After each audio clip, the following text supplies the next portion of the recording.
তো hello guys, তো আজকে 12 তারিখ। তো আজ 12 তারিখে ডেলি চিপার কিভাবে আপনারা 1 মিলিয়ন কয়েন আর্ন করবেন তো আপনাদের দেখাই দেই। তো ফার্স্ট অফ অল আপনারা ডেলি চিপারে আসবেন। ডেলি চিপারে আসার পর এই জায়গায় চাপ দিয়ে ধরবেন। চাপ দিয়ে ধরার পরে ডাবল ট্যাপ করবেন। ডাবল ট্যাপ করার পরে ডি উঠবে এই জায়গায়। তারপরে এখন একটা ট্যাপ করবেন। তারপর হচ্ছে গিয়ে এক ট্যাপ করবেন, চাপ দিয়ে ধরবেন, ডাবল ট্যাপ করবেন। তারপর হচ্ছে গিয়া দুইবার ট্যাপ করবেন। তারপর হচ্ছে গিয়া চাপ দিয়ে ধরবেন, আবারও চাপ দিয়ে ধরবেন, আবার একটা ট্যাপ করবেন।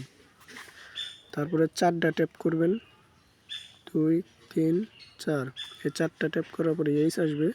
আবার এবার চাপ দিয়ে ধরবেন। চাপ দিয়ে ধরার পরে আপনার এই জায়গায় মিশনটা কমপ্লিট হয়ে যাবে। তো আপনি 1 মিলিয়ন কয়েন আপনার অ্যাকাউন্টে জমা হয়ে যাবে। তো যদি আমার ভিডিওটা ভালো লেগে থাকে তাহলে আমার চ্যানেলটা সাবস্ক্রাইব করে রাখবেন। এরকম নতুন নতুন ভিডিও পাওয়ার জন্য হামিস্টার কাম্বটে নতুন নতুন ভিডিও আসার সাথে সাথেই আমি আপনাদেরকে জানিয়ে দেব। সো থ্যাঙ্কস, ভালো থাকবেন সবাই, আল্লাহ হাফেজ।